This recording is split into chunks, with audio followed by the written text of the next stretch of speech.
Elin gereğine jaragan, özümüzden Kırgızdın, unuttuk, kaada saltın unutpagan, baldardan bolup çoğoyukla dep, men uşul atayı sizlerge geldim. Bugün bala beşikке salgan, unutulup baratar. Al Turgay özümüzden salttın, bari emne bol baratkanına başımız jetpey, bürok dağı jakşı, kayra uşulu eldik Kırgızdın, nukura, unuttuk, kaada saltın, Örüntürölü, öztürölü dep tegi başımızdan ökmöt baştap bardıq uşul kitepke жазган kitepke жазып me bala bakçada mektepte бүт колдонуп келатканына ушунчалык ыраазы болуп атам.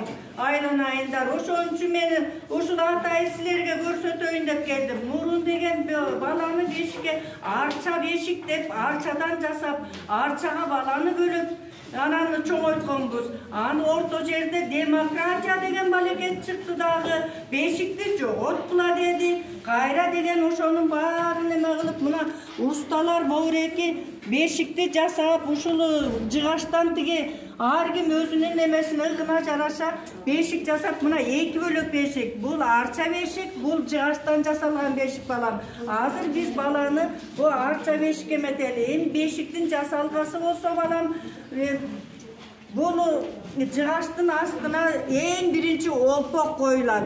Олпок андан кийин жасалгалары менен жастыкчалары коюлуп, энелери деген баланы 40 күндөн кийин таята тайенесин чыкырып, чачын алдырып, сууга киринтип, анан бешикке салган ырымын жасачу. Чоң ата чоң энеси ошолордун ат энеси болуп камылгасын көрчү алтындарым.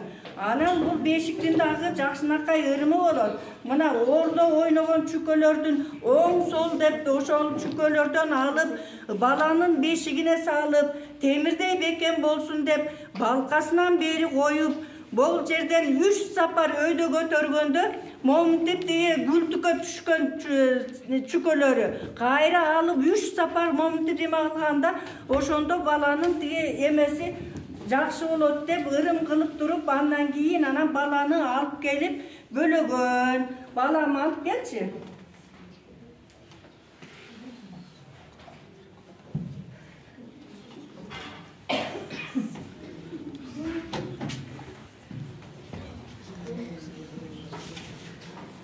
Бешиктин дагы бала уктаткандан акырын сүйлөйүн айланайында.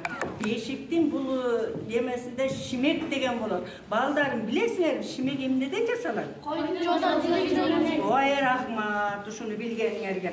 Жото жиликтин жоон башы тешилет, ичке башында оюк болот, баланын чочогун ошогон салат. Себеби сийдиги жайылып кетпесин деп. Анан монда кыпчык деген болот, кыпчыкты эметет. Эми биз жанагы шимекти мен көрсөтөйүн деп неме кылдым эле болбой калды. Дагы бир эме болгондо алып келип көрсөтөм балдарым. Ошону менен баланы бөлөп, бул жерден жакшынакай мынакей бутун таңып алабыз. Себеби буту деген түз болуп баланын жыгылып кетпеш үчүн ойго тоого көчкөндө чабандар ушул баланы бешикке бөлөп алып анан деген тиги көчкөн. Себеби бала деген бешиктен жыгылып кетип морт болбосун, мерт болуп калбасын деп тиги неме айтышкан. Себеби бешик энеси бек карма, менин колум эмес, уңай эненин колу деп тиги эме кылган. Азыр баланы бөлөп алып, биз үстүн жаап, жакшынакай чочубасын деп арча менен түтөтүп, анан тиги алдей ырын, бешик ырын ырдап дегендей балдарым. Анан ошону менен бешиктин жөрөлгөсүн бүтүрөбүз. Мына монтип бөлөгөн дагы баланы эметкен өмүрүң узун болсун, көңүлүң ачык болсун айланайын, элдин керегине жараган, балдардан болуп чоңоюп, эмгегин ушул ат энеңдин эмгегин баалагын.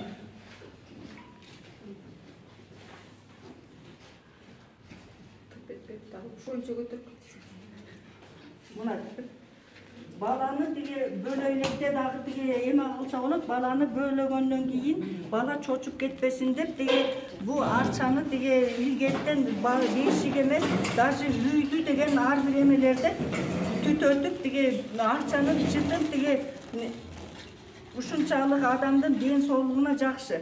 Мына алас арбаледен калас, менин колум эмес, уңай эне батмаз ууранын колу, айланай бешик энеси бек кармасын, аман эсен элдин керегине жараган уул болуп чоңойсун деп туруп анан алдей алдей ак бөгөк ак бешикке жак бөгөк кумнан койду сой бөгөк куйругуна той бөгөк адам тойго кетти эле чөлдөгү тоого эткенсиң энек тойго кетти эле эмчеги тоого сүрткенсиң алдей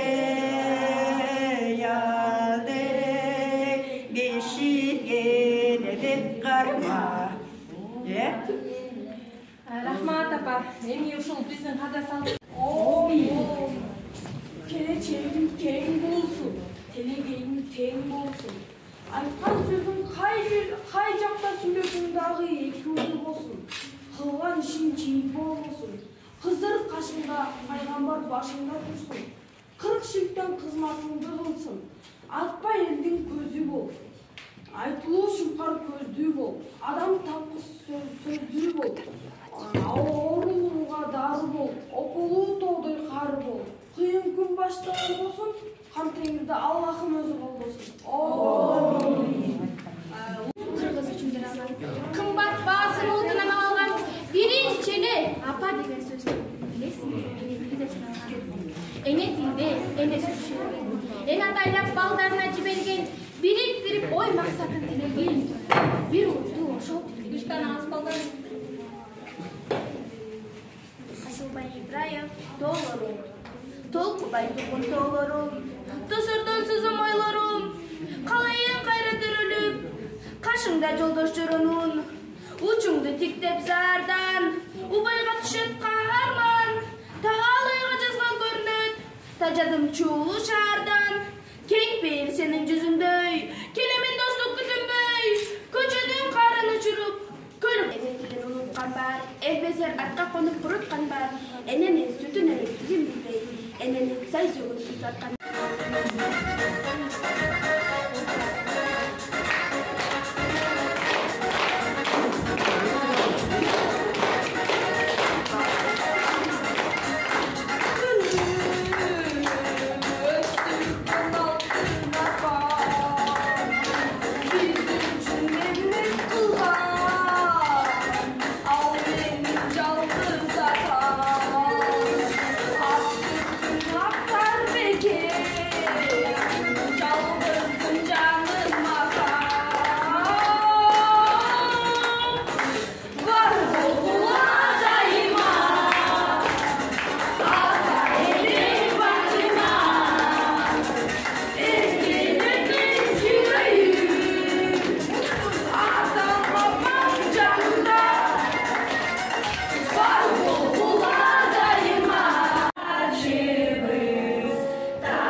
Азыр 5 көкүл өргөн бир кыз жок, бир жан жок.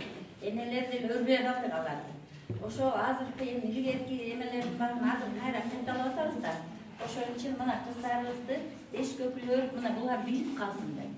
Кыздарыбыздын чачын илгери ушундай боз үйдүн төрүнө отургузуп, чачтарын 5 көкүл өрүп, аттан тарбияны кыргыздын эмелер катуу кармаганда, ошон үчүн кыздарым бул чач канча тал болсо ошондой өнүп өсүп кыргыздын кыздары.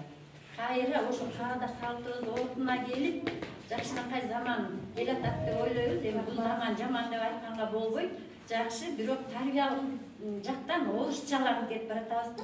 Эми ушуну унуттурбай кыздар, силер дагы мына 11'de бүтөсүңөр, окуя кетесиңер. Ушул сааттарды так унутпагыла. Азыр кандай тактардын акары отурсаңар, мен ошону каалар элем. Рахмат.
Baktulu, tağlaylı, uğrunun ömrü uzun bolsun, geleceği gen bolsun, asmanımız açık bolsun, el yurtta tınçlık bolsun.